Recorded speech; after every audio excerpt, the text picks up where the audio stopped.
Hey, yo. Check it. Welcome back, hero. My word is my sword, Hokage and Batosai, pulling the blades out of the forge, yo. Prior to my knowledge of the Force, was sticking Jedi, but through obtaining holocrons from both sides, I'm under gray skies. Everything that glitter ain't kyber crystal, my mind to lift you. In this time we shine together, disarm your pistol, yo. Welcome to the SwordCast, my wordplay, my swordplay when blades clash. Welcome to the SwordCast, my wordplay, my swordplay when blades clash. Welcome to the SwordCast, my wordplay, my swordplay when blades clash. Welcome to the SwordCast, my wordplay, my swordplay when blades clash. Yo, Wagwan. Jeez.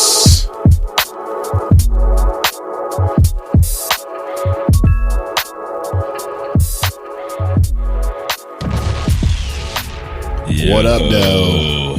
The setup. Right. The technology. The new. Yeah, got some. The tech master. Hey, man. You know what I'm saying? Niggas just trying to get caught up to the present century where everybody is streaming. Hey, you know, I'm glad I got you because I'm a caveman. Right. If it were up to me, I'd be doing the podcast from the front-facing camera on my phone. With the bad, upward angle. Fucking dad angle, nigga. Oh, man. Yeah, man. Episode 51. 51. You know, the funny thing about 51 is there's always like a random guard for some reason with that number on a team where they just, like the Celtics. That's the Celtics. Yeah, because all of their good numbers are gone. I know one. I got one, too. Episode Ben Lieber as a Vikings fan. Okay. He was a linebacker for the Vikings years ago. So that's mine. Episode 51. We're going to go. Shout out to Ben Lieber. We're going to go episode Boban Marjanovic. Oh.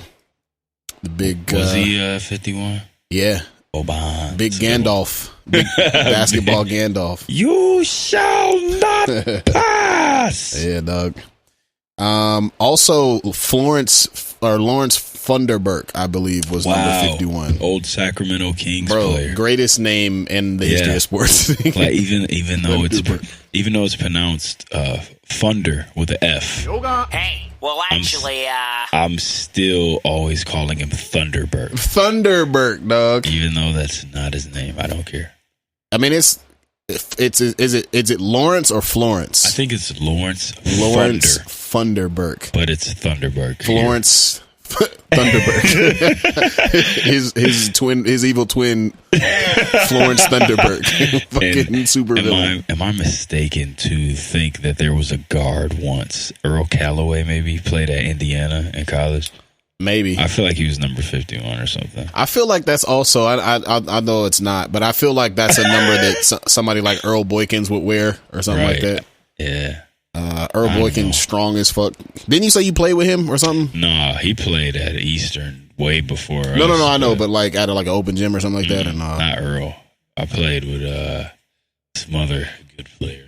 But he was a super bucket getter. Yeah, I think it was 5'4", 5'5". Yeah, I think it was like 5'5". a bowling ball. Yeah, also a just amazing score. Shout out to Earl Boykins for kind of no reason, but shout out to him. Yeah, man. So here we are. Got the new setup. Got the technology. You know what I'm saying?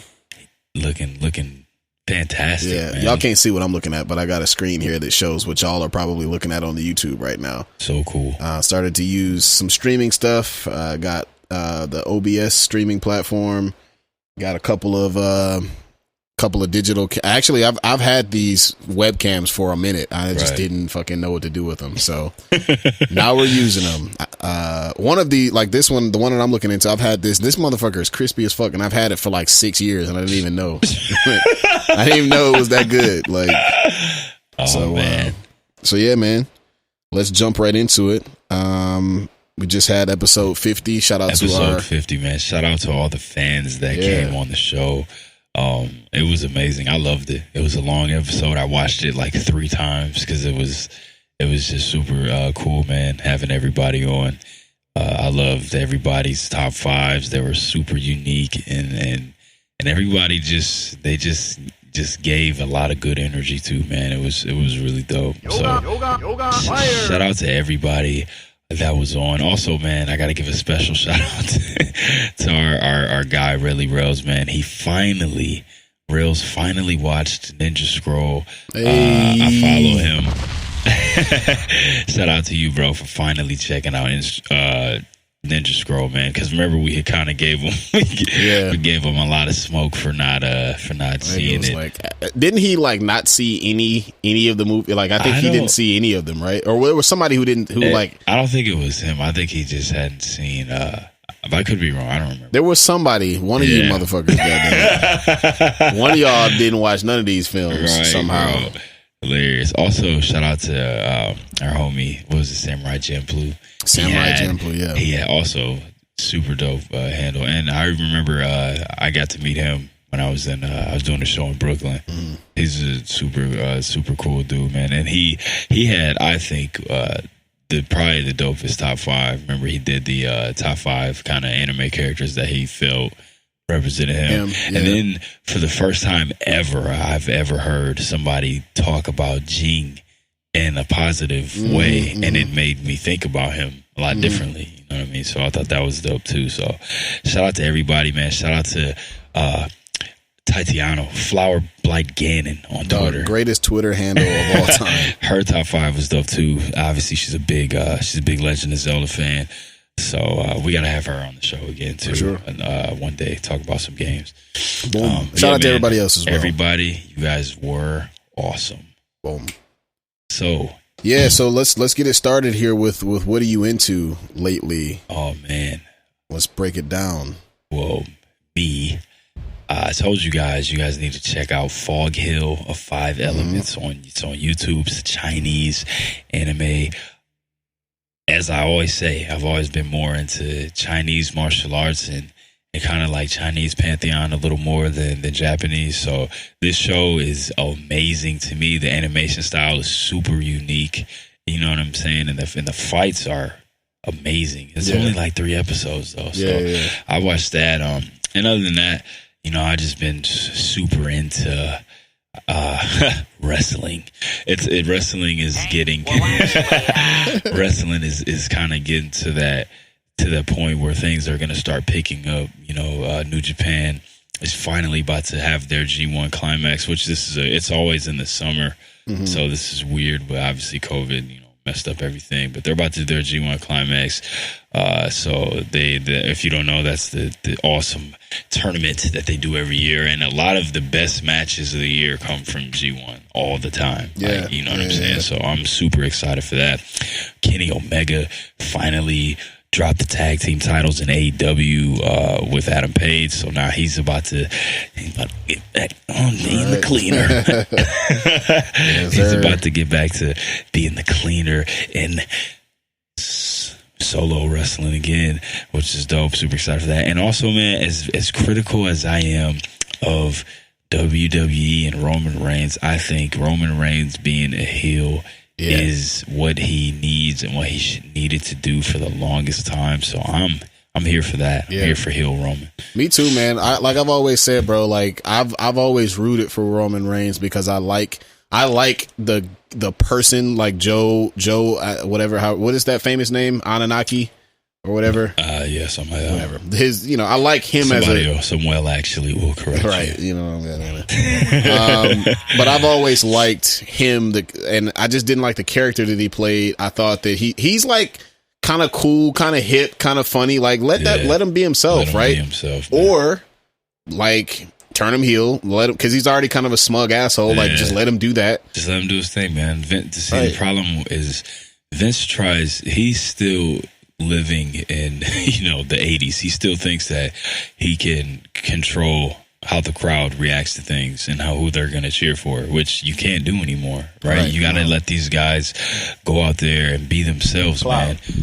The crowd is not gonna cheer who you tell them to anymore. You know what I'm saying? And when the way, and he's so stubborn, man. Vince is so stubborn that they'll do things and it makes them look stupid because the crowd doesn't cheer for, you know, the babyface. They'll boo him and they'll like the heel better. Like when they did the Becky Lynch. Bro, Becky was supposed to be heel, she was supposed to the be whole heel. time, Yep. and she ended up being the greatest female babyface ever, bro. You know what I'm saying? And that was Vince. And he's probably in the back like, see, they hate her. they're trolling her. That's why they're cheering. They're trolling her. Well, Actually, Vince, they fucking love her. She's the man. But that's what I've been into, man. What have you been into, sir? So last time I was into basketball, not all of my teams. We'll see what's going to happen. I'm really into the Clippers. I like the Bucks because I like Giannis. I like the Lakers because I kind of want to see. I mean, not so fast. I don't like the Lakers, but I like the story. I couldn't be caught dead saying that. Hey, man, we need to get a moment. Moment of Carmelo Anthony rebound for all the teams that got eliminated. Hold on. Get the fuck out of here. Y'all are trash. Yeah, man. Too bad Portland got eliminated. They were a fun team to watch. Yeah, you know, I'm a Warriors fan. And before you guys give me any crap, I am one of very few actual real Warriors fans. I've been here since like 7th grade. So me too, bro. That's my second favorite team. Yeah. But I did, if I had to pick another team I was rooting for, it was definitely Portland. I love the Blazers. So, I mean, I just been enjoying the games. But for sure. For me, I don't like the Lakers, but the Lakers happen to have one of my favorite players, which is Anthony Davis. But also, like, I am a fan of LeBron's story, and it would be cool to see that story end with another championship for a third city. But the same thing goes for Kawhi, he would right? Be the first ever to do that. Yeah, and Kawhi also has a shot to be the first to do it as well. So which is incredible. You think about it, because he's so much younger. Yep. And has done it for like half the time as LeBron, but is already at his level. Telling you, man, if he does this, y'all need to start putting him in the GOAT conversation. Like, you have to. You have to. I mean, like I said, I'm not a LeBron fan, but I respect him so much. He, in the same sense, you know, oh my goodness, Kobe, man, unbelievable. Still think about it, but recipes of Kobe. But same way I grew up, you know, looking at Kobe and Mike, they were always my enemies. Yep, me too. But always had the utmost respect for them. Always would watch their games and just be like, they're so good that it like, you're like, oh, stop being so good. I had that transformation with Mike, Kobe, and LeBron, all three of them, because at one point, all three of those guys were like the arch rival of the Pistons, and I had to root against them, but like, you got to appreciate greatness. Like, bro, these are, I mean, especially with Kobe, like I had a really interesting situation with Kobe where I started to like later in his career, like really admire how good he is and how he stayed relevant, bro. Like he never fizzled out. And he was a killer. He just had like a killer instinct that, man, Kobe was so good. And you know, LeBron too, man. LeBron is just they made him in the lab. Yeah, he's 35, dog, and still getting his chest at the rim, bro. I made LeBron. You know what I'm saying? So yeah, I've been very. This has been fun, bro. The bubble has been like maybe the best thing that's happened for basketball in forever. Some of the best playoff games for sure. That Nuggets Jazz series, and that Raptors Celtics series. Yep, crazy. Yeah, man. So in there's no like. I don't have a real. I guess if I had to pick a single dog, it would probably be the Clippers because I like that team the best. But like all of the teams that I was rooting for are all out, so that kind of sucks, but it's really good teams left, really good basketball to be played, so I'm interested to see how that goes. Man, because especially since there's no fucking football season. What happened? I don't there is no football team in Detroit or in Minnesota. There's no such team, no such thing. What are you talking about? I don't know. What are you talking about? I don't know. Who said anything Soccer? About football? Football, right? Arsenal, fucking Tottenham, goddamn it. So, anyways, I'm enjoying that. Oh, So man. yeah, bro, that's what I've been into. Yeah, Boom. bro. You don't know. All right, so I'm supposed to be on my phone directing us through the show, but I turned it off for a second. So here we go. Yeah. So interesting development. We're on the way to the next gen for our games here. We had a price drop for Xbox. You got the Xbox Series S, I think. So what's the deal with that? Is it going to be all digital? Yeah. Well, I don't. So Chris is the person to be on here for this. We need to get Chris back on here. I think what has happened is that there's two versions, right? There's the Xbox S, which is like, it's still the next gen platform, but it doesn't have 4K. But it's still just as powerful. And it's like the kind of the discount version of it. And then that's $300. And then they got, you hear that, parents? Right. There is a discount version of the next gen system. Let's go. Christmas, then they got don't gotta do nothing super crazy. Right. Yeah, it's dropping in November. Yeah. Somebody will tell me I think the 16th or whatever. I don't know. That's 10th, my maybe. birthday.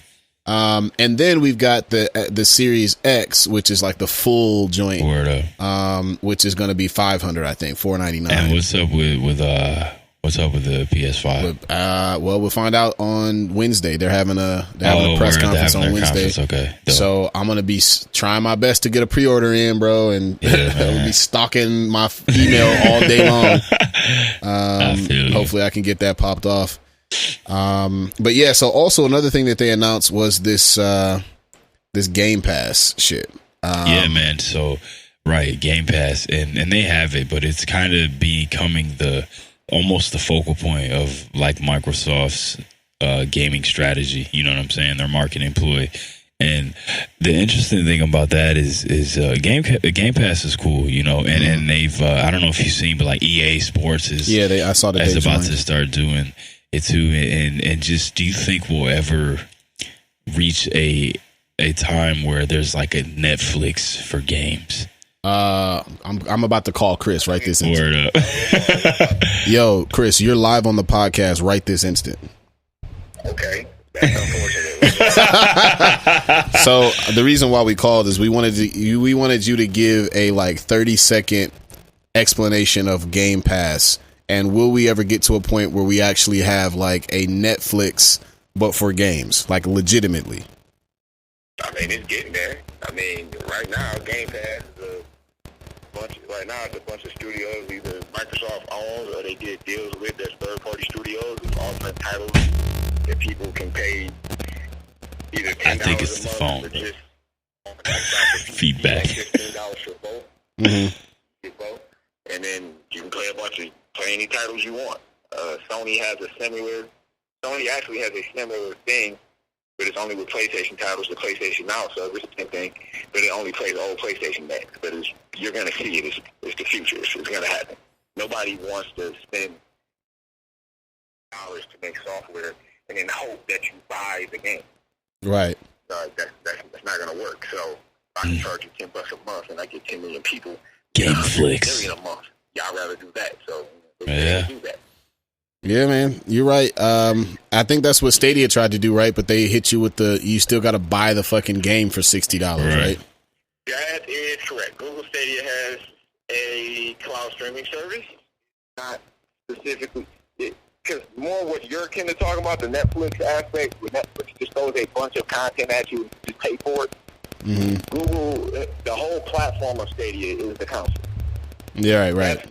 The platform is the console. So they're just banking on cloud gaming itself, which is why I don't think people are really gravitated towards it. Right. Yeah, and the latency is trash too. What Microsoft is trying to do, which is why you see them like fumbling the bag on their console launch, because they don't care about it. And I think that's like the thing that's going to set for gamers. Like if you're a person that's in the hardware, like I'm in the hardware, eventually they're going to be like, I don't care. Just get my service. You know what I'm saying? Yeah. And that's a place where I can see the problem being, like where like they're gonna just launch half-baked consoles and not care. They know you're gonna pay $10 a month or $15 a month. They don't care. I feel that. And you won't own the games, which I can also see being a thing for people. Yeah, man. That sounds like we're heading towards the future, bro. What did Peter say on Philly? I gotta tell you, Joe, that sounds awful. So yeah, man, we appreciate you taking a second here. Thanks Sounds like for you're dropping the knowledge, sir. in the middle of something. So you'll be featured on the podcast. So congratulations, bro, for a second time. Great. I'm surprised. When you call me, I don't ever not answer the phone. So I thought it was like important.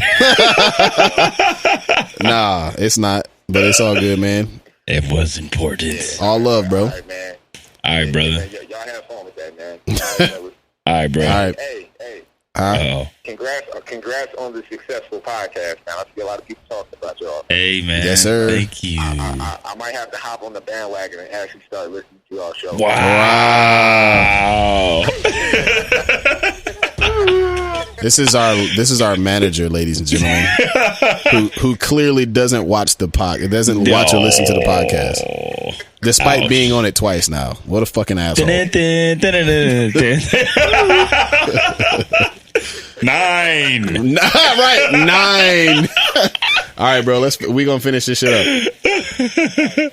All right. Yo, so after hearing that, right, as a collector of physical things, that bothers me because that's just how I am. I'm a collector, man. I like having that shit's gonna go away at some point, having bro. things in my hand. I don't think obviously it won't.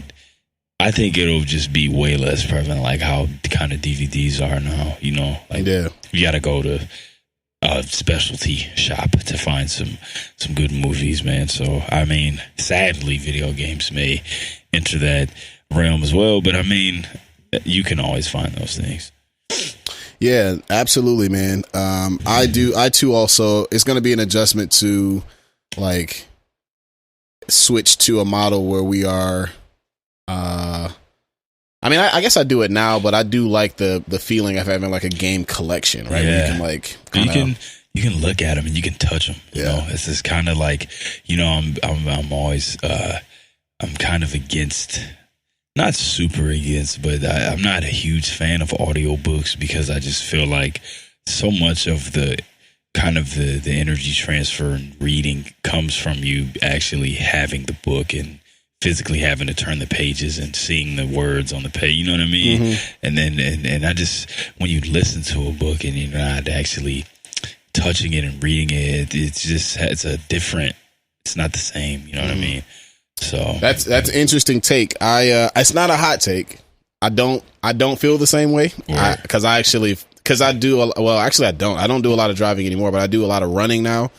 And it ain't nothing like a good podcast or a good audiobook to have when you run or whatever. Yeah, I mean, I still listen to audiobooks when I'm on a long drive or you know, riding my bike or whatever. But I guess I just feel like it's still different. It's not the same. You know what I mean? It is a different experience for sure. There's a difference between sitting down and reading something and kind of reading it for different purposes, like knowledge purposes, right? But then listening to a book and kind of listening to it as almost a source of entertainment, you know, and not necessarily for knowledge. So for the knowledge, right?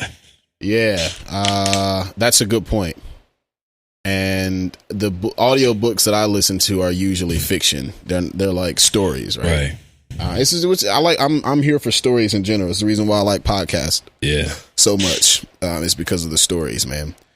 But yeah, so another thing that has dropped recently with the DC fandom was this new Batman game. Yes, the Gotham Knights. What'd you think about that? I mean, so first, one thing that I heard, I don't know if it's true. I heard that Batman's actually not in this. He's not. In this game. He's allegedly dead, but obviously I don't buy that. Yeah. So I mean, you already know how I feel about Batman. I'm a big fan of the lore of Batman and the city and the characters. I'm not the biggest Bruce Wayne fan, so something like this, you know what I mean? You got your Jason Todd, you got your Dick Graysons, you got your, you know, your Nightwings, your Red Hoods, your Damian Waynes, there's so many other sweet characters that I would kind of rather be other than Batman. So I'm kind of here for something like that. Yeah, I don't know that Damian is in it. I know for sure you got Dick Grayson, you got Jason Todd, Red Hood, you got I can never think of the third Robin's name. Don't Tim Drake. Tim Drake. He who is one of my, I think he's probably my second favorite Robin. Yeah. Now fun fact about Tim Drake, he doesn't have as many hands as I think he's the smart, yeah, he's the brilliant one. one. He's the one who like, all right, so here's how you know this nigga get respect. Ra's al Ghul, Ra's Ross, however you want to say it. Ross. He respects Batman, even though he's sort of like an on and off villain, father figure, mentor, but also like villain as well. And he addresses Batman as detective, as like a sign of honor or a sign of respect. The only Robin who he does that with is Tim Drake, because he recognizes his like brilliance and his detective work to be on the same level as Batman's, maybe even more, maybe even better. There's also a theory, and I got to get back into my DC lore, but there's also a theory that and this might have been debunked recently, but Tim Drake might be a Joker. Right. Wow. And there's 3 Jokers now, which is crazy. So you niggas Google that shit. It's actually pretty cool. But anyways, you got Tim Drake, you got Red Hood, you got Nightwing, and you got Batgirl. I think those are the 4. I don't know that you got Damian on there. I fuck with Damian heavy though, because he has a sword and he's got a hood and he's fucking crazy as hell. Yeah, he's a little. Damian's son of a bitch. He's a little son of a bitch. He's definitely like, bro. He's so brutal that Batman had to be like, "Yo, dog, you need to chill. You need to sit your little ass down and fucking calm down, nigga. You wildin'." And this is me saying that, Batman. You need to chill out, Damian. Go play with the other kids. You go to your room. Right. I'm not wearing hockey pads. I'm not wearing hockey pads. What's the difference between us? I'm not wearing hockey pads. Nigga, fucking Batman, dog. Oh man. Swear to me.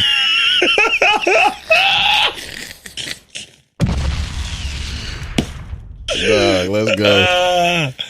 Oh man, that shit looks sweet though, man. It's got the Arkham Asylum battle, and it's co-op, which is really fucking dope. Fire. I'm here for that. So I'm excited about it, man. I'm shaking it in. All right, so check it out. This is a really interesting question that we have here that I didn't even see until just now. So here we go. That means you got to go first. Okay.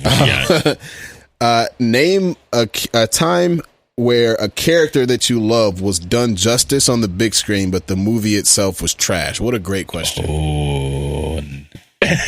Right. Okay, wait.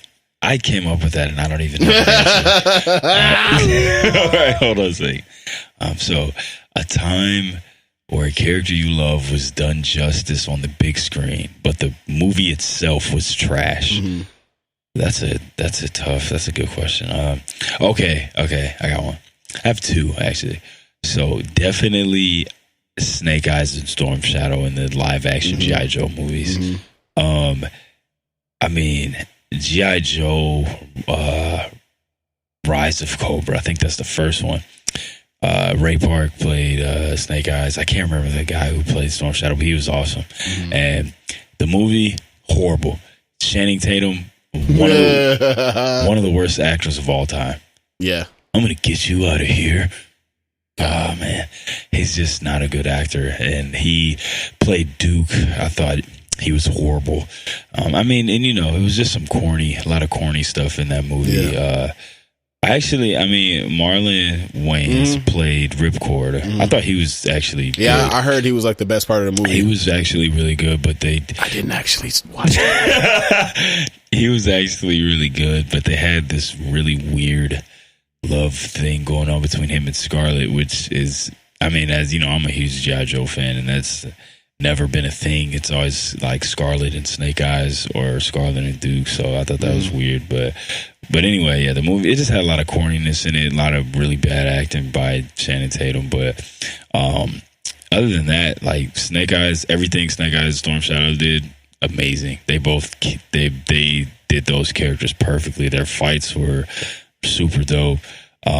I mean, they changed the story up a little bit, but I don't care about that as long as it's done in good taste, and it was actually done well. So, but yeah, the movie itself was trash. And then the next one, which was G.I. Joe Retaliation, Channing Tatum actually dies in the first like 5 minutes of the movie. Oh wow! So then I was like, oh, we got a shot. Okay, but then it was trash. But again, Snake Eyes and Storm Shadow, awesome, fire. Yep, very good. So that's mine, definitely. Snake Eyes and Storm Shadow and the live action G.I. Joe movies. The movies themselves, trash, but literally everything that they do, just perfect. They got their characters down very good. So I got one. I don't agree that this movie is trash, but a lot of people think that it is. They think it's not as good as the other two, but The Dark Knight Rises, right? I think that movie is still really good, personally. But if we're gonna accept that it's the weakest of the trio, I will allow it, and I will say that Bane's portrayal in that movie was flawless. Right? Damn, I lost. I like cycled through all of my Bane quotes, and I lost confidence because there was not one that I could feel good about saying. So I just kind of just threw up on myself. I just pooped myself on live radio. Right. Mom spaghetti. Right. So I'll spare you a bad Bane impression, but he is not accurate to the cartoon, but he is extremely comic accurate. Okay. Like Bane is like a brilliant like strategist. He's a great hand-to-hand fighter. He straight up like is a match for Batman sometimes, and has beaten him. Obviously, famously broken his back. So yeah, like I thought that his portrayal was really, really good. So here's one. This is I don't think it's a hot take. I think this is a good one. I think this is perfect because the point is the movie sucked, but the portrayal of the character was good, right? I'm gonna go with the Death Note Netflix movie. Oh wow! Right? Yeah, you were telling me about that. That shit was trash. But there were two characters that I actually thought were done extremely well. Now, unfortunately, the main character, Light, was fucking god awful, bro. Like it was so bad. He was like a comedian. Like, what are we doing here? And he was just a bad actor.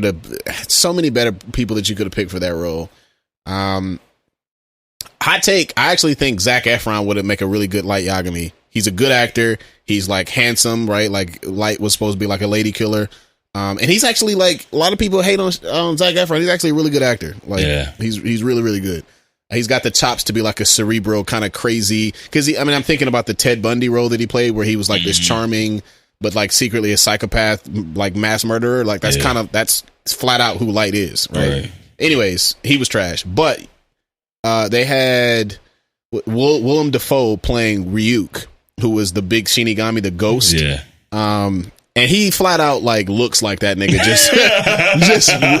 just regular without any prosthetics or nothing. But he played the shit out of it. He was the perfect Ryuk. It was absolutely flawless. And the second character, and it was totally different from his anime version. But I really thought that motherfucking that L was excellent. Yeah, I thought L was like extremely good. They had Lakeith Stanfield playing L, a black L. Obviously, white people were mad, as they are sometimes when folks get casted in a different race. Hey! Right. What are you doing? He's not a nigger. But Omari, but dude, Omari, like, what about when, like, what if, like, dude, it's reverse racism, right? Like, what if it was fucking like the Black Panther and they made him white, dude? You'd be, dude. So dude, if they made Black Panther white, you'd be so mad, right? You'd be like super pissed, bro. Like, what's the deal? Well, the deal is Chadwick. No, actually, we're gonna put some respect on Chadwick. Name, rest in peace, Chadwick Boseman. What's it? Chip? No, what's a better one? Kyle.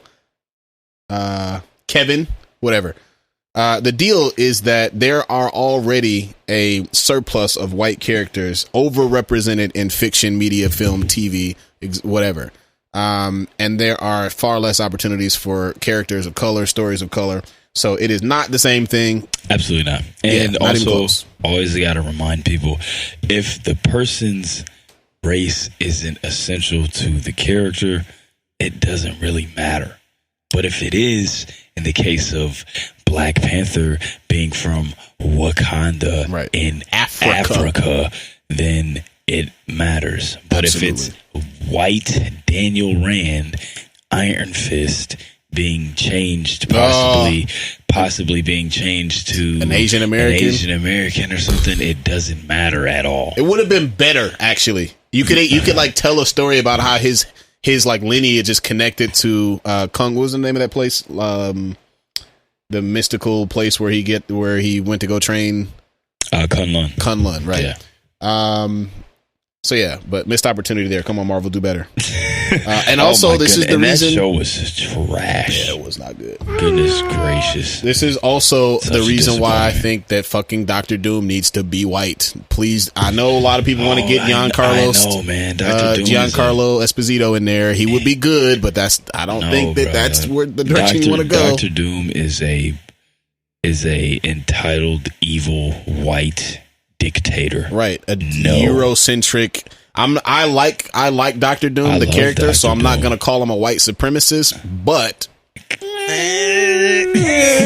know what I'm saying, dog? But anyways, he needs to be white. So yeah, that's actually a good question. Can you think of anybody else? I feel like there's one more that I'm like, I'm trying really. Honestly, every single thing ever that involved Wolverine on the big screen. Oh fuck yeah! Oh my gosh, what a waste of shit. Besides Logan, obviously, but Logan was what great. a waste of just the perfect casting of Wolverine and just wasting him on so many trash movies. Speaking of X-Men, did you see, you probably didn't even see X-Men Apocalypse, did you? No.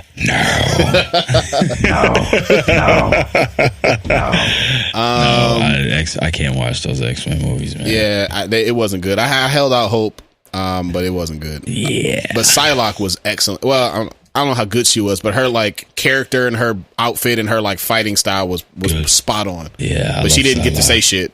So no, yeah, I love Psylocke, man. Just just the X-Men movies. No, it's a big no for me. But yeah, that I was really disappointed, man. That what was that? The second Wolverine movie where they told the Japanese story with Silver Samurai and Lady Deathstrike. Like that had so much potential. Yeah. That movie was just awful, man. I was really, really angry. Yep. I think that movie was my last. You gave up after that. Like, I what? was really Shit, looking forward to that, and it was just trash. So, yeah, man. So right now, we came up with this name when we had the fans on, which was dope. Hero Hot Takes.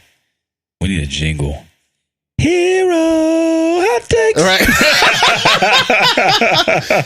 It's Hero, and he's got a hot take.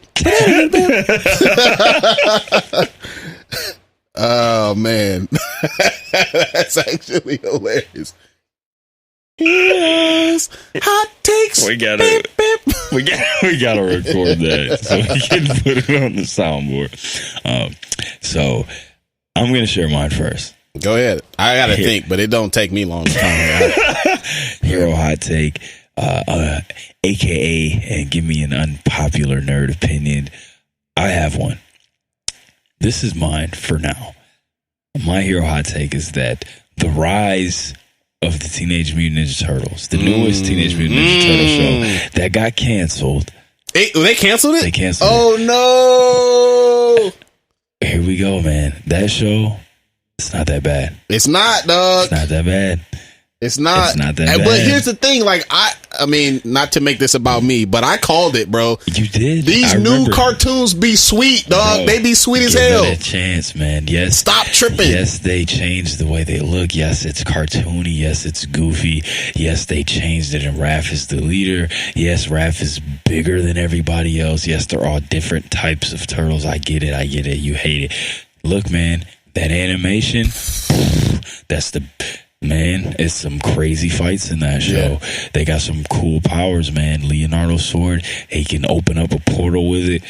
Look, man, I'm here for... Look, I have kids. My son likes the show. I watched it with him.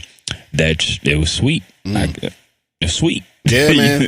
It's not that bad, man. Sometimes y'all got to just stop thinking these shows are for us, because they're not. They're not, man. And like I said, there is some really amazing animation that happens in that show. So that's mine. Rise of Teenage Mutant Ninja Turtles, not that bad. Y'all got it canceled. Shame on y'all. That's all you. Cloud, you're in the shot, buddy. Come here. Always the best guest. Hey. You got one. Let me think, bro. Yeah, I do. Let me riff off of you when it comes to cartoons and hot takes. Uh-oh.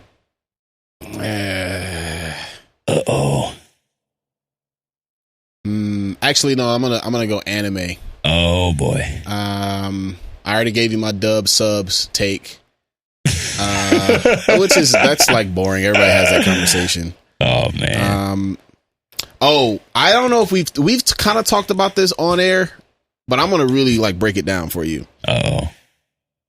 We've already made the claim that Dragon Ball Z is overrated slightly, right? Yes, it is not. I mean, Dragon Ball is the. Well, hold on. We'll get there in a second.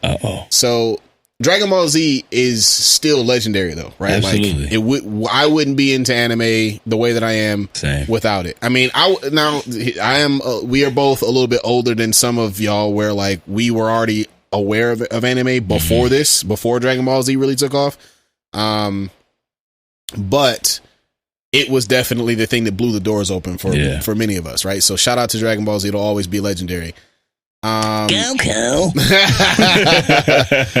However, if you want to talk about the progression of like storytelling with Dragon Ball, it has stagnated since the end of the Cell Saga, and that was like 25 years ago, bro. Yeah, and I feel you, but with that said, I'm not the biggest super fan, but the Future Trunks Goku Black arc was very good. It was very good. That was, except for the very end, though, where they didn't like the ending. Yeah, but where they basically retconned everything. Yeah. Like, nope, Trunks. You had your moment, but fuck you. Yeah. No, literally though, like the whole reason I love Future Trunks. He's my second favorite Dragon Ball character behind Piccolo, and just finally seeing him get some real shine, I thought it was amazing, and it was like updated, and it had sweet animation, and I was so here for it. Yeah, and all just to at the end be like, fuck you, goddammit. Oh man, I hated that. Right. They just, oh man, Dragon Ball makes me so mad. They just couldn't give him the form. They had to just, we'll put it in his sword. Right. Not some you, the kind weapon. Of weird, like in between Broly, whatever. Not quite Super Saiyan Blue though. That's only for Vegeta and Goku. Only for Vegeta and Goku. Nah, not so fast, you little son of a bitch. You son of a bitch. Oh man. So here's the hot take. I'm about to elevate. I'm gonna elevate the temperature twice on y'all ass. I'm gonna give you a double hot take, as my homie Gary would say. Get your fucking hazmat suits, goddammit. You know what I'm saying? So the first entry point is Dragon Ball is better than Dragon Ball Z. Of for which I've said this before. Storytelling is better. Oh goodness, I think I know where you're going with this. All right, goddamn it. Storytelling is better. The character development is better. It's like a more fun adventure, right? Yeah. Also, possibly the best theme song ever. My God, dog, so good, so good. Right,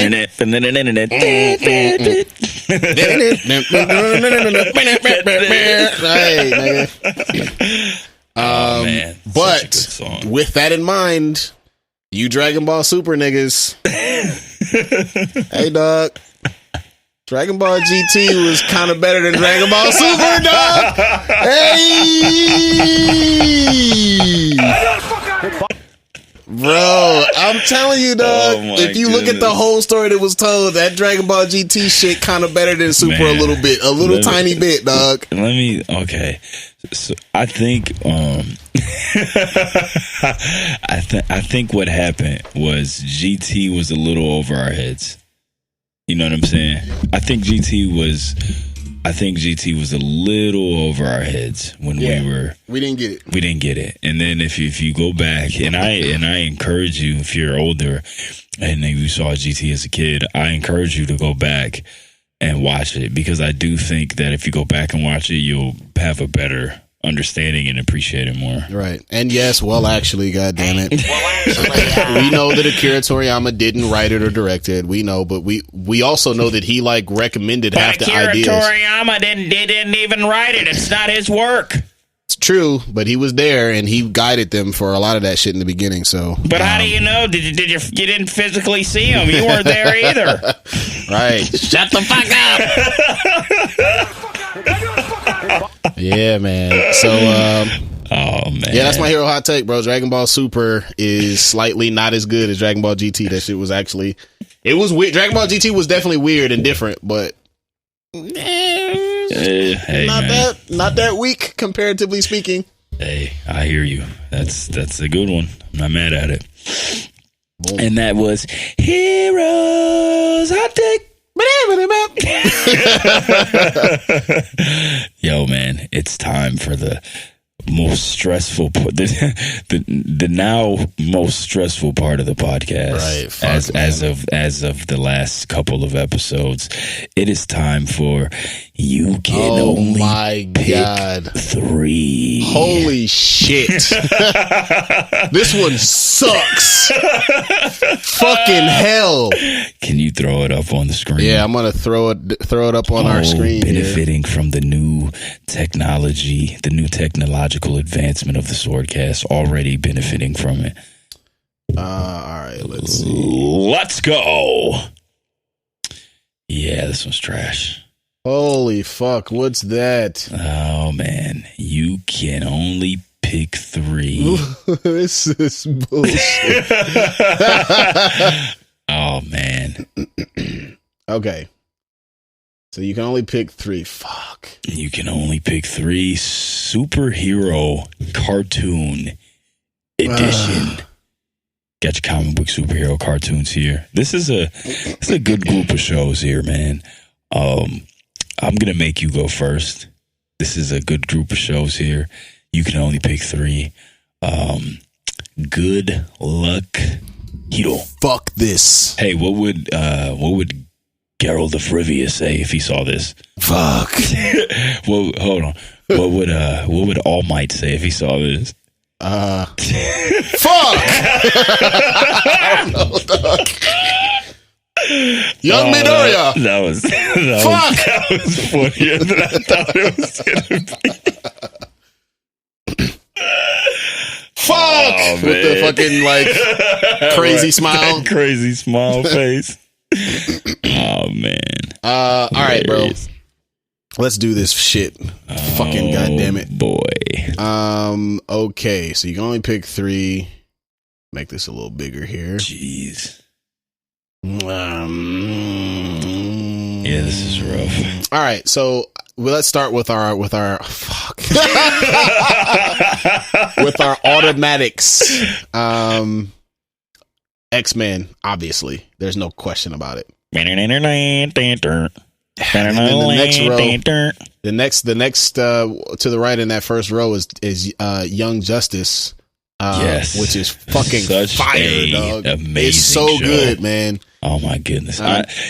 Young out of all the superhero shows, Young Justice may very well have the best fight scenes. Oh yeah.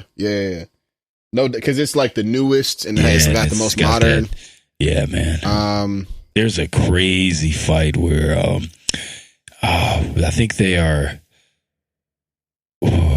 they're like they had like infiltrated the hive. I think. Yes, I know the one at the end of the one season. And this involved Aqualad, and they like faked. They faked. He was like a double agent. Yeah, and they that shit was faked fire. Artemis's death. I think. Yeah, crazy. Yeah. Yo, that was amazing. And Nightwing was just going nuts with this. Nightwing got all the hands. Yeah, bro. So, with that in mind. All right, so let's just read through them. We got Young Justice, we got Superman. I'm gonna pass on Superman. You guys know I'm not a Superman guy, although that was a good show. That's Great one of my show. Yeah, possibly the worst video game ever. Oh, no question. 64. That is the worst video game of all time. Probably. That shit was booty doo, nigga. God damn it. That game sucked. Man. You know what I'm saying? Not gonna be able to do it. It was like a 10 square foot open world game. Right, and where you couldn't really fly, where you couldn't do anything. So then we got Spider-Man, dog. Ooh, Spider-Man. That's close to being an automatic for me, but I'm not gonna give it to it yet. Spider-Man. That's to me. I think this is the most comprehensive like Spider-Man story ever. Bro. It like is. Man, we talked about the best Venom symbiote story. So good, amazing. Bro. So all you need to know about the Venom saga is you can watch it right there. Like at that 90s time where they were just randomly throwing some random CGI scenes. Yeah, like he was going through a 3D city. And this was also during a time where this was like both DC and Marvel had their own animated universes where like the characters were going in and out. You had X-Men popping up. You had the Fantastic Four popping up. Yeah.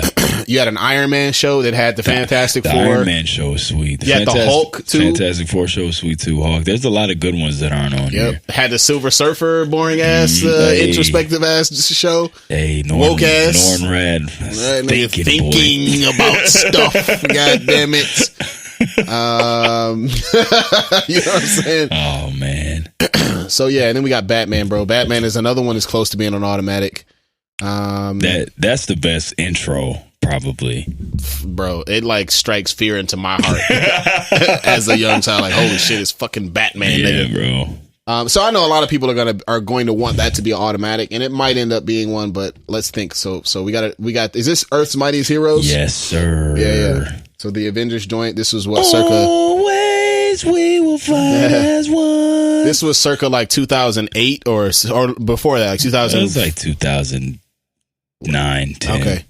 Yeah. Super good theme song too. Yeah, super dope. I mean, it's not quite as aligned with the MCU as some of the later ones were because the MCU was still getting started. Yeah, that's why they made that Avengers Assemble show, right, which I don't really care for. Good. Then you got Batman Beyond, which I really liked. Super cool. But for this, I'm going to cut that. We also have the Justice League that I'm going to cut as well, even though I like the Justice League. Again, I'm not a Superman guy, but this version of Superman might be my favorite. Yeah, that was a good show. Right. And that also had the black Lex Luthor. Right. Clearly. Yes. Hell yeah. And we got Teen Titans, which is great, obviously. Also, Teen Titans Go is not weak. Stop hating. It's just really good and it's really fun. And it's hilarious. I'm going to cut Teen Titans. It's just barely, but there are some other ones that I feel are more important to me. Word. This is going to come down to a 3-man race, 2 spots available for 3 entries. Earth's Mightiest Heroes for me is really good, but the Marvel show that is like at the top of my list is always going to be X-Men. And I think for me, Spider-Man was more impactful.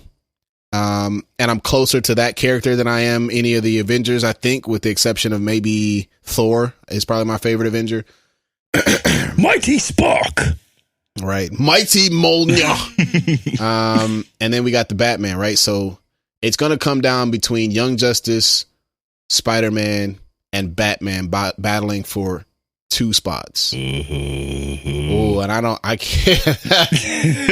Oh man, it's hard to not put Batman in here. Yo, bro. what was that? What was the ninja's dude's name that Batman fought? The old ninja.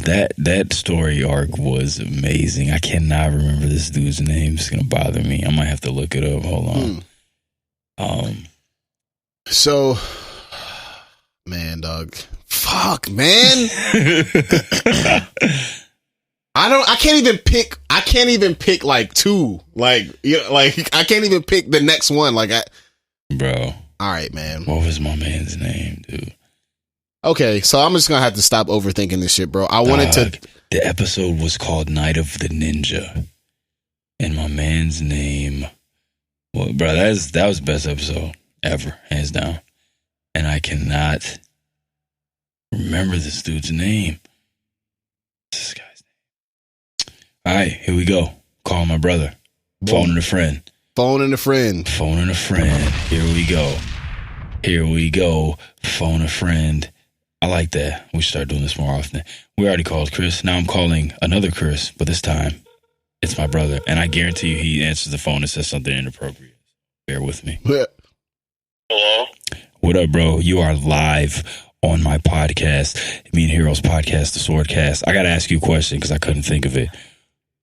What is the ninja's name from the Batman cartoon? Oh, Kildare. What is it? Kildare. Kildare. Yeah. Kildare. I'm not even up on. I must have missed that episode. That floating palm. Yeah. Learn how to catch that breathing technique so we didn't. Yeah. Let's go. Fire. Yes, sir. Kildare or Hildai? It's one of those, yeah. Hildai, one of those. But I do remember the episode was super amazing. Super dope-a-desk. Super kung fu, too. Yeah, man. Hey, man. Love you, bro. Thank you. Love you, too. Have a good show. Peace. Yes, sir. Bye.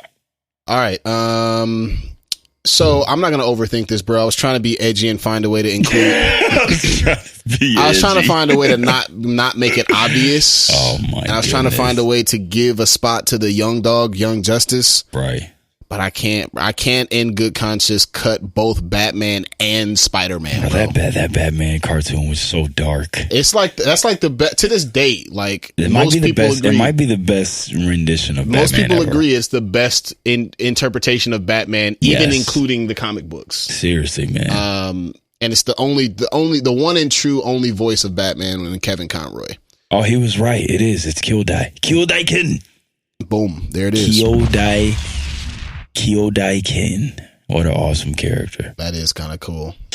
So for me, man, I had to. This is stereotypical, bro. I'm sorry. Like I tried, but I mean these 3 are the best ones. God damn it! It's the X-Men, the Spider-Man, and the fucking the Batman animated series. Like I'm sorry. Like I know y'all wanted me to have a nuanced and kind of a whatever, you gotta but be edgy. Like not gonna be able to do it. Not gonna be able to do it.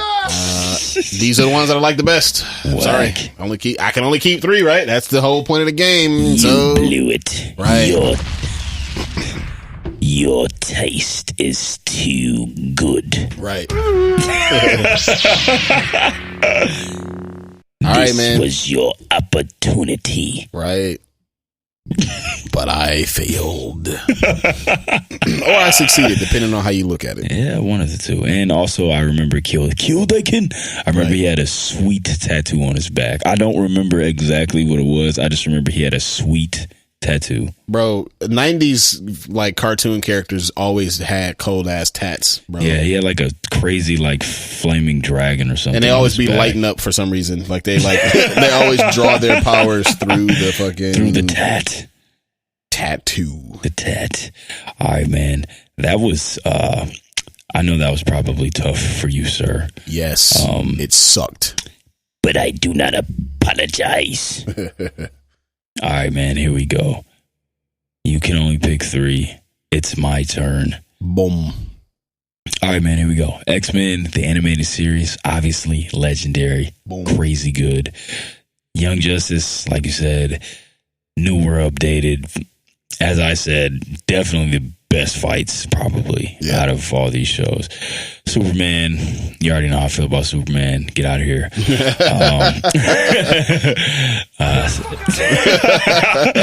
Spider-Man. See, this is gonna be so hard. God dang it. Spider-Man, amazing. As you said, if you want to truly understand the Venom symbiote story, this show has the greatest breakdown of that like ever. It's so good. Batman the Animated Series, geez, what a classic. I mean, you know, I didn't have the best growing up. I did not have the best situation with my dad, you know. But if there is one thing that I can say that he did that I will always remember is that this guy recorded Batman the Animated Series on VHS tape, every single episode. And I didn't see him a lot, but every time I would see him, he would give me and my brother the tape. You know what I'm saying? That's so pretty cool. And he recorded like every episode of it, and I still have the tape, so that's pretty dope. So that show, really dope. Also has like sentimental value for me. Avengers Earth's Mightiest Heroes, man. Goodness. Yeah. Avengers Earth's Mightiest Heroes. I always say that this is close to being the best Marvel cartoon. I know a lot of you guys probably never seen it. Nah, it's super good. dope. It's really good. Roster's crazy. Black Panther is like at the forefront of this show.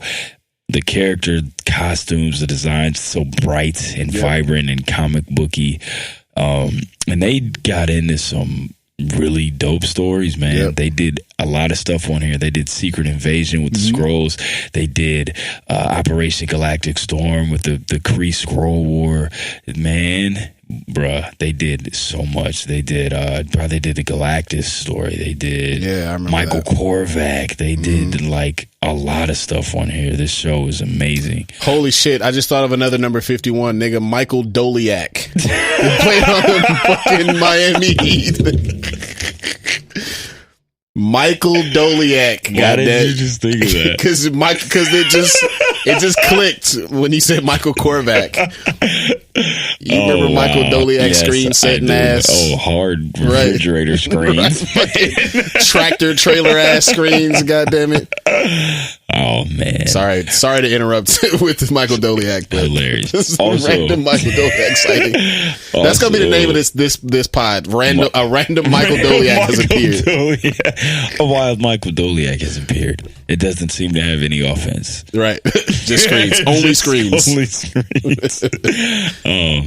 But yeah, and then man, bruh, the Avengers cartoon did the Ultron story, man. It was amazing. And one thing that they did that was really dope, man, was they were always pulling stories right out of the comic book.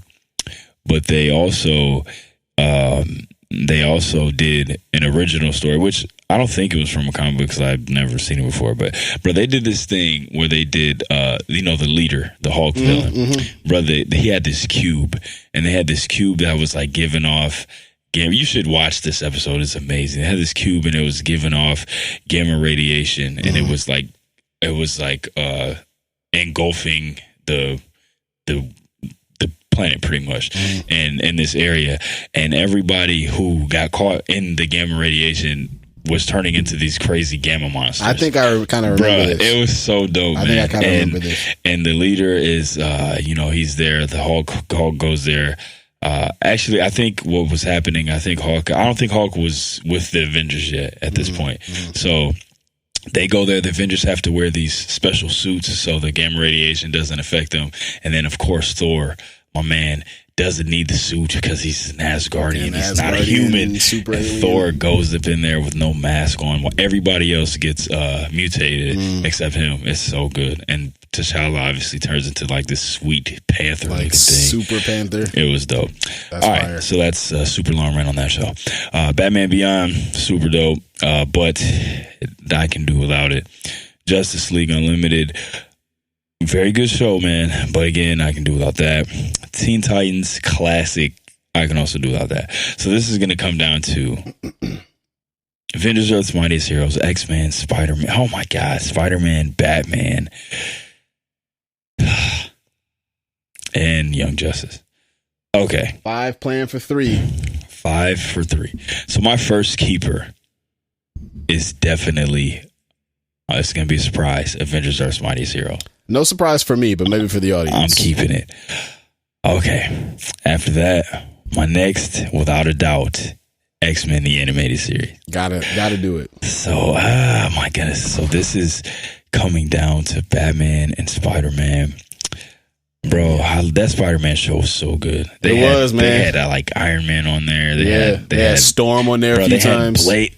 Oh shit, they had Blade with the Morpheus. They had Blade on there with the tight jeans, and the fucking fade duck. He was super light skinned. Right, the light skinned and the lightsaber. Yep. Yeah, hell yeah. The sweet ass motorcycle. Didn't he ride his motorcycle up a building? And they had Morbius on there. Dang, that show was so good. And then Batman, bro. It was so dark. It was so sweet. That show was everything that I actually like about Batman. Yep. You know what I'm saying? That show was everything that I do love about Batman. Best Joker, too. Best Joker ever. It's between Batman and Spider-Man, dog. Not much of a DC guy, but this show really, really changed my life, dog. I gotta go with Batman. Yes, sir. Hey. So that's it. I'm keeping Avengers: Earth's Mightiest Heroes, X-Men, and Batman the animated series, bro. There it is. That's a strong list, man. Kyodaiken. Strong list. I'm gonna put the audience on one short-lived X-Men show that was actually really Wolverine really, and the really X-Men. Bro, Flames. That shit was incredible, that dog. Was such a good it was show. so good. That was a very good show. I was so mad that they didn't renew it. It was only, I think, like 11 or 12 episodes or something. That's but a super good show. It was and it really had good. Some man. really cool, like modern takes on all the characters too. Hell yeah, man. He had also he had Stephen Blum playing Wolverine. Yeah, man. Boys go. Come on, man. You know, Steve Blum's on the squad. Oh yeah. The Adult Swim Black Lives Matter thing, that almost made me cry. Bro, that shit was they wasn't playing like they didn't like hey, we gotta like equality fucking whatever. Okay, why you're saying that the NFL, bro, get out of here. So soft. Did anybody actually kneel? Have you seen anybody kneel?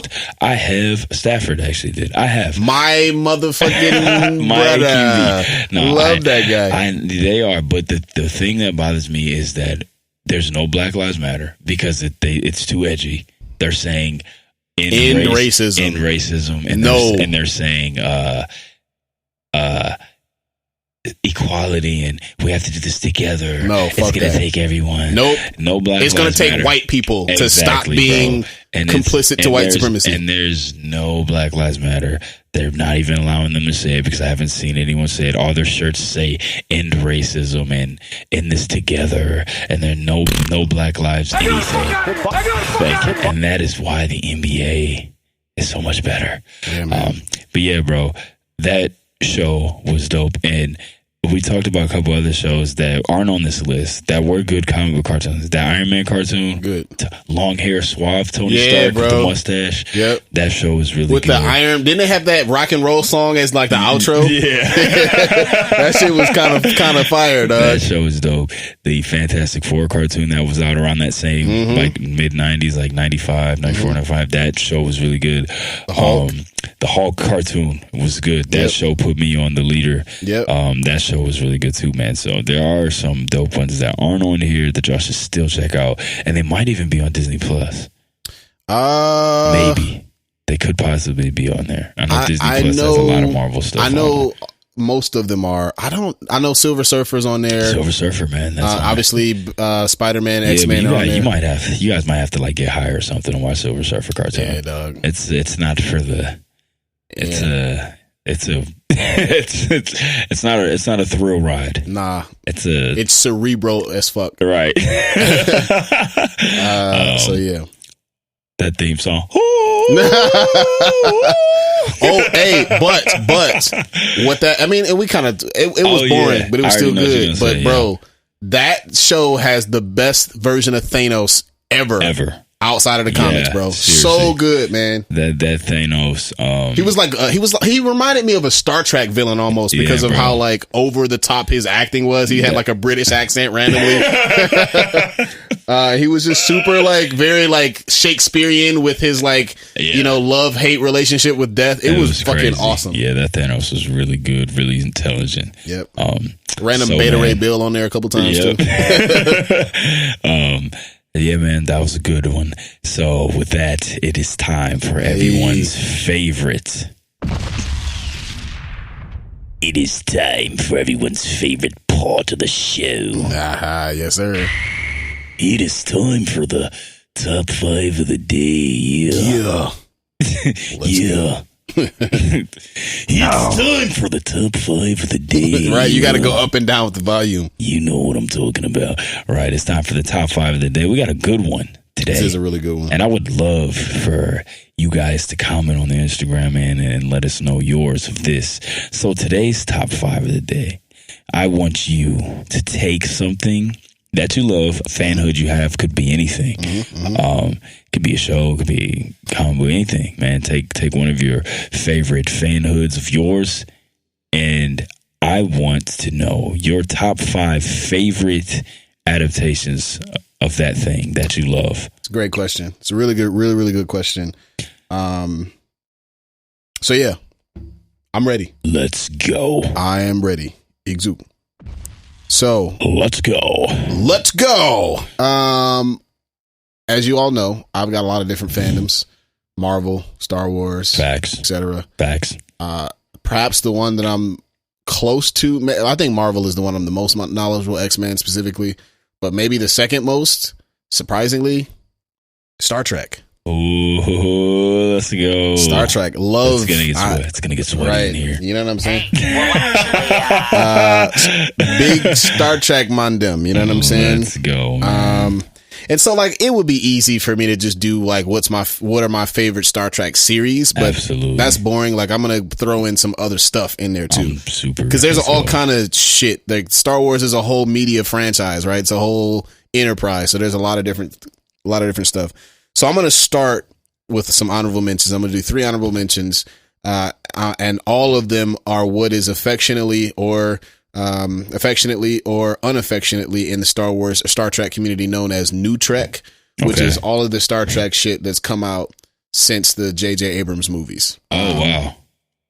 And the reason why they call it New Trek is because a lot of people hate on it. A lot of people think it's trash. Those people are idiots, though. But I think that they're dope, man. So Picard, that's the Picard sequel where you like follow Jean-Luc Picard as like an old man after he retired from Starfleet. You got the Lower Decks, which is a Star Trek cartoon, but it's made by one of the dudes from Rick and Morty. So it's like a comedy.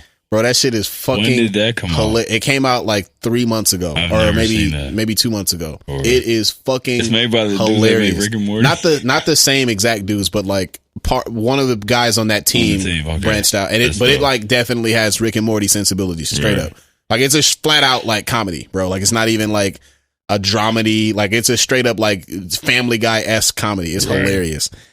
And then you got Star Trek Discovery. Obviously, y'all know I'm really high on that show. You got the black captain, Michael Burnham, black female captain, she's technically a commander, but she's the main character. Super dope. I love the story. Now, getting into my top 5 of adaptations of the Star Trek franchise. At number 5, I'm going to go with a video game.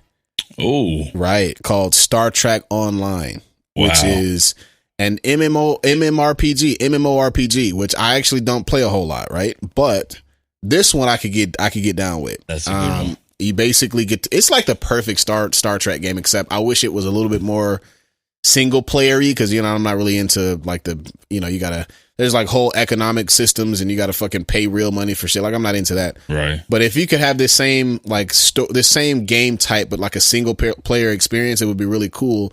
Because basically what you do is you create a character. You create your character, nigga, captain, hero. And you can create your own like crew and like starship. You can like, purchase like not the Enterprise, but the same type of ship that the Enterprise was. a Defiant class ship like what was in Deep Space Nine, and you can literally like fly around the galaxy like in your starship and like go to planets and do missions and shit. That's really fire. It's super dope. You can get into space battles, and some of the combat is sort of like point and click a little bit, but it's still a really dope design. And I just love to see the Star Trek universe post Next Generation. Right. Or post Deep Space Nine. I'm interested in telling stories about what happened then. Star Trek has a bad habit now of going back to like the Kirk era, which a lot of people really love. But I mean, bro, we already seen that. Like, this is the problem with going back in between timeline points where you kind of know where the story is going and it limits your options. Right. Why don't y'all go tell some new stories? Anyways, I know how I feel about that. But outside of that, into my top 4. We're going to go now with the 2009 J.J. Abrams reboot of Star Trek, which was dope.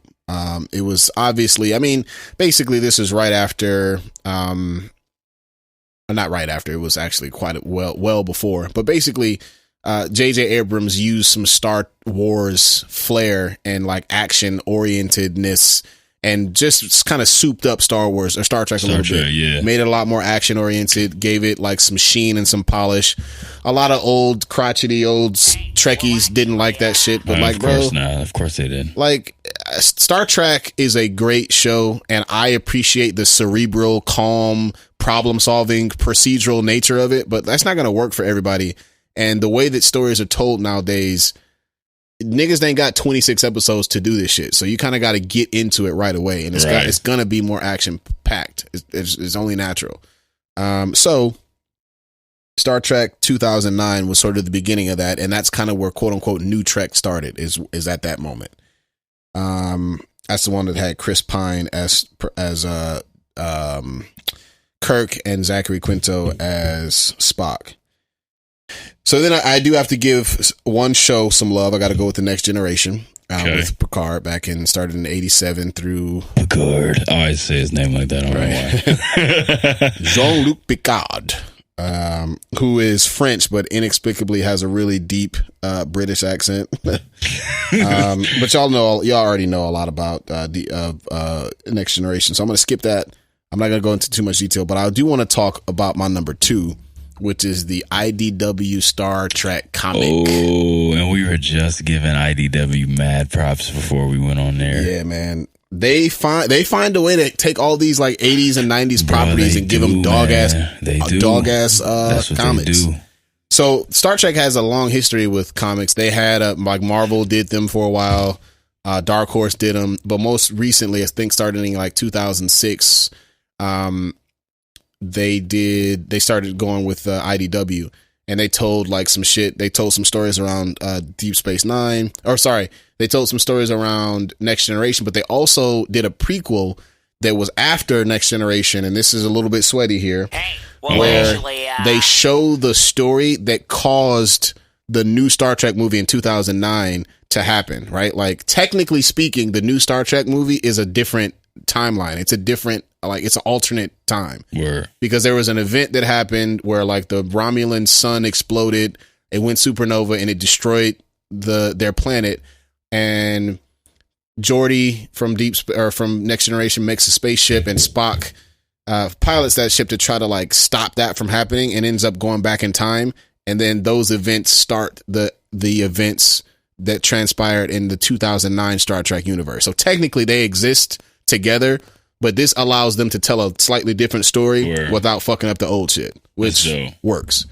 But it's really dope, man. So it's almost like kind of the reverse of how we always talk about when people make like prequel movies, and they kind of like how Clone Wars is like boxed in, and you can't really do too much because it's in between two existing like points already. Yep. You know what I'm saying? They just, I mean, it's still a boxed in timeline, but they've like changed, they've canonized a situation that allows them to tell a different story because that event actually causes Kirk's father to be killed. Oh, okay. In the beginning of that movie, which does not happen in the original timeline, and it like throws everything off slightly.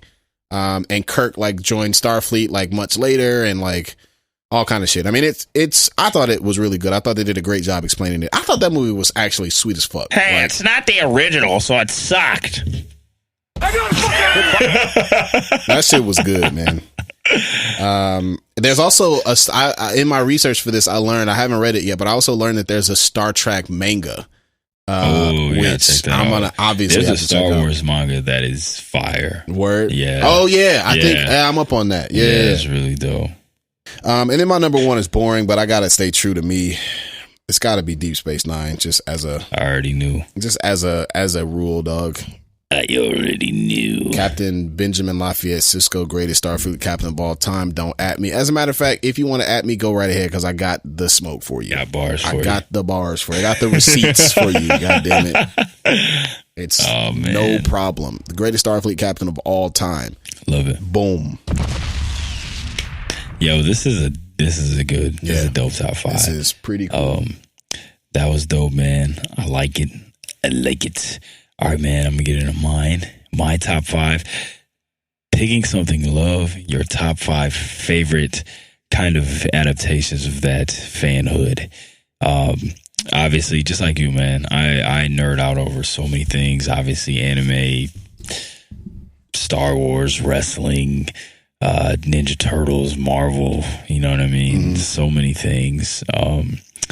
But I wanted to switch it up a little bit here. Something that I don't talk about all the time. I do talk about it, but not as much. Something that I have loved since I was a kid, and something that has sneaky, super sweaty lore, and that's G.I. Joe, man. Hey. I'm a big-time Joe fan. I've been one since I was a kid, and G.I. Joe's got some pretty sweaty lore to it, man. That's pretty sweet. So I'm going with that. So coming at number 5. Similar to something you talked about, I got to go with the IDW comics that kind of were started in 2012. IDW, man, like you said, they find a way to just get these old, like 80s properties, G.I. Joe, Star Trek, Transformers, and they just do these like really dope, like mature comic books of Ninja Turtles. Mm-hmm. IDW Ninja Turtles is, I talk about that all the time on here. That's one of the best comic book series like of all time. Yeah, like ever. Really seriously. Yo, wait a second, real quick before you go any further. I meant to text you about this. Yeah. You know who else secretly? It's not IDW. We know who else has a really really fire comic book world. Ooh. Sonic the Hedgehog, bro. Oh, word. Archie does a Sonic the Hedgehog like world. Oh, I didn't know that. It's dog. This nigga Sonic is like. Oh, Sonic is a great character, bro. It's like the lore in that shit is like on some. It's super cold. Like I'm not super into it yet, but I'm gonna flat out like get into Archie Sonic. That's dope. Yeah. So yeah, man, IDW crazy comics, man. They did Snake Eyes and Storm Shadow run. It was amazing. They're doing a G.I. Joe. Their G.I. Joe run is still going on now, and it's like 200 something issues in. They super good, man. Good stuff. The art is always sick. So that's my number 5, man. I'm going with the IDW G.I. Joe comics. Coming in at number 4 of my favorite adaptations of G.I. Joe, I'm going with the cartoon, man. From the old one, 1983, I think is when it came out. It's one of those older, it's one of those old, those old cartoons that bled into our childhoods, like G.I. Joe, Ninja Turtles, Transformers, Thundercats, all the He-Man, all those Shout things. out to Jim, that rock and roll girl show. Bro, I know that shit was for girls, but that shit was kind of dope, man. Sweet. A lot of teenage melodrama and shit. Yeah, man, G.I. Joe, the old cartoon. There's this YouTube, Hasbro has a YouTube channel, and they just stream old G.I. Joe episodes 24/7. That's awesome. And I always play it. My son's like super into it right now. But yeah, that was my show when I was a kid. Just old, cheesy, that old cheesy 80s cartoon. I love it, man. So that's my number 4. It's a classic. Number 3. This is number 3. I'm going with G.I. Joe Resolute, which it came out in 2009. And what it is it's like a G.I. Joe anime. And it came out in 2009. And to this day, this is the best, like, on-screen G.I. Joe ever. It's amazing. I saw the... Yeah, bro, the fights, Snake Eyes and Storm Shadow is amazing. I remember when this aired, man, this came out on Adult Swim when I was in college. And this, honestly, bro, this show is what got me into, like, wanting to start collecting toys again around this time, because this show came out. I remember watching on accident. It's like a movie, but you know how Adult Swim would, like, play these, like Afro Samurai, they would like play it in many episodes. They did This Is How This Was, and it was so dope, and it just made me go to my mom's and like find all my old G.I. Joe stuff. You know what I'm saying?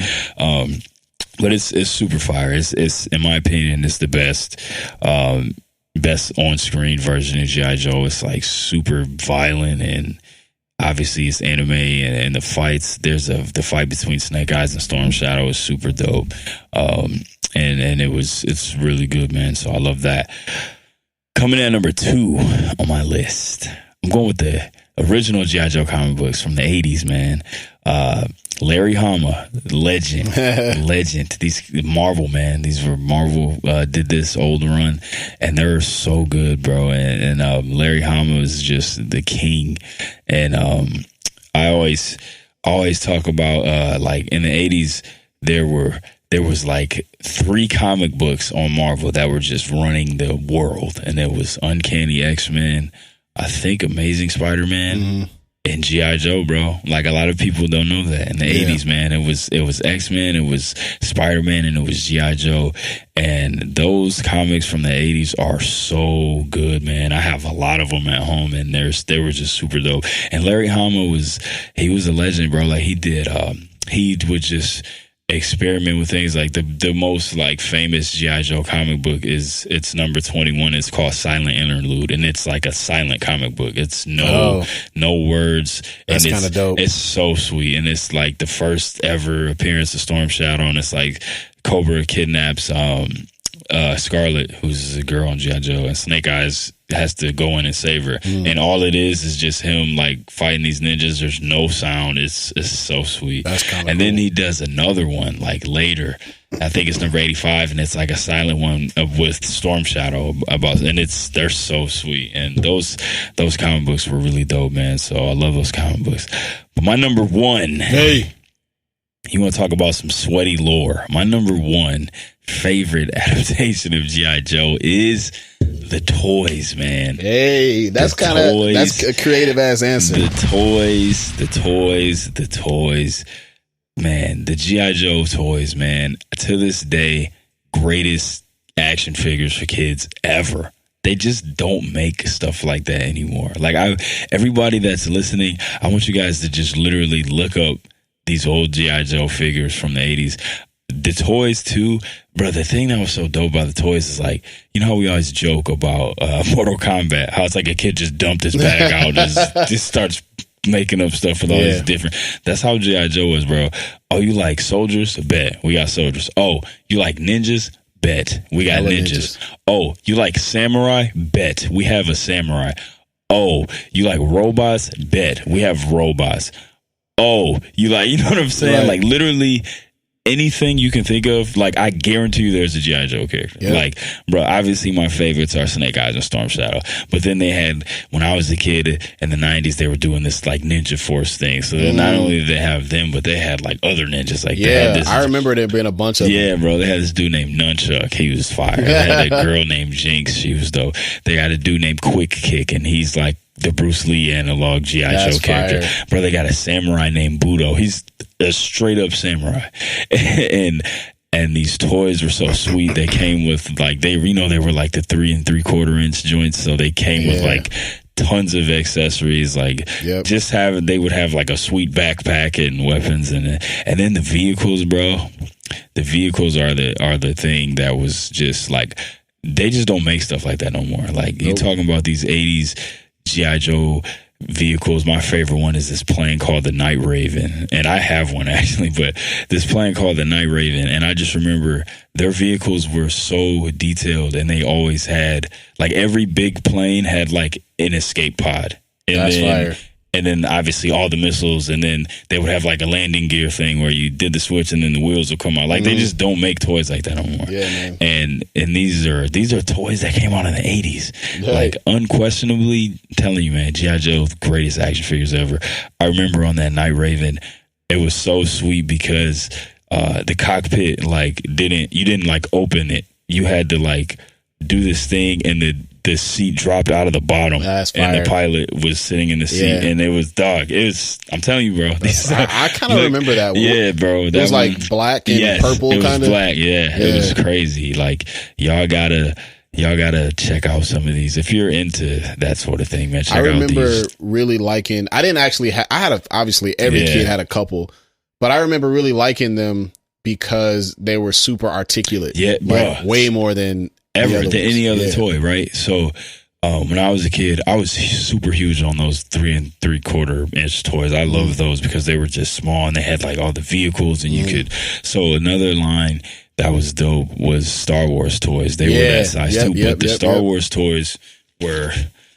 Right, you could, right. So, and that's so dope that you brought that up, because the G.I. Joes, bruh, full articulation, like probably the only toys of our childhood that were like that. Yeah, there was a couple Power Rangers that were, but like they're not that at that scale. Yeah, like G.I. Joe's had the elbow bendies, and their arms would go up, and they had that little rubber band in the middle. Yeah, the little O-ring in the middle, and that made them like super flexible. Right, and they had just super like just cutting edge, like game changing toys, man, for real. There's a show that I love, and if you guys ever want to get into some sweaty action figure lore, it's called The Toys That Made Us. Yes, and it's on Netflix, and it's so good. I haven't watched it myself, but it looks good. Like and it's right funny too. And it's and they got one on the G.I. Joes. They got one on Ninja Turtle toys. They got one on Power Rangers. They got one on He-Man toys. Like it's a cool show. I've watched all of them. But yeah, man, that's my top 5. I love G.I. Joe, man. Y'all should really look up some of these. You could look up some old ads or something. Like these toys were ridiculous, and they just don't make stuff like that anymore. So my number 5 is the IDW Comics 2012. My number 4 was the original cartoon 1980s. My number 3, G.I. Joe Resolute. Number 2, the comics by Larry Hama and Marvel. And my number 1 is the action figures, man. The toys. And yeah, man, and obviously I talked about that plane, that Night Raven, crazy. My favorite was this one Storm Shadow. He was like camouflage, and he had this little cool red backpack, and they just had so many accessories, bro. Like he had a bow and a red sword and a backpack, and then he had like a Wolverine claw. You know what I'm saying? That's fire. Just super sweet toys, man. There we go, man. Hey, man. If you guys want to comment on our page, let us know. Y'all start giving us some top 5s too, man. Start commenting on the Instagram. Give us some top 5s at the SwordCast Pod. We appreciate y'all ordering the shirts, man. We got a couple left. They went very quickly. That was pretty dope. So we'll be working on getting you guys those. And follow us on Instagram at the SwordCast Pod. If you're listening on Spotify, make sure you guys get on my YouTube channel and you check out this episode, because Hero has just made the greatest layout ever. Like this is the best. It's pretty cool. It's ever looked. So please, if you're listening on Spotify, please go and check out the episode on YouTube because it just looks beautiful. Yeah, shit flat out looks sweet. It's sweet, man. We done figured out some shit. Nah, it ain't we. I'm a caveman. Hero's the tech master. But yeah, pretty man, cool. Episode 51 in the books. We appreciate y'all listening. Here's to 50 more episodes. Let's go. My brother. Countdown to episode 100. My brother. Yes, sir. Hey, man, we love y'all. Thank you for listening. Episode 51 in the books. Make sure y'all follow us on Instagram. If you're on Spotify, make sure you watch the YouTube video, please. The setup is super dope. We love y'all. Thanks for listening. Shout out to our guests, all our fans that were on episode 50. We love y'all. Peace. Peace. My word is my sword, Hokage and Batosai, pulling the blades out of the forge up. Prior to my knowledge of the Force, was thinking Jedi, but through obtaining holocrons from both sides, I'm under gray skies. Everything that glitter ain't kyber crystal. Our rookie running back because Stafford drove. Oh, I mean that's whatever, bro. That's every game. Bro, I will trade you right now. I'll trade you Kirk Cousins for Matt Stafford. No, thank you. I'm all set. But no, man, he did what he was supposed to do. Let him down the field. Had a couple of darts down the middle of the field, and then threw a touchdown pass. The dime he threw to win the game, and the dude. Like, it just whoops. I'm weak. Whoopsie. Fucking dropped the shit. It was in the breadbasket. It was the perfect throw. I forgot I'm trash. Whoopsie. Fucking automatic loss. Ruling on the field is Lions are trash. Automatic game over. Automatic game over. 0-16.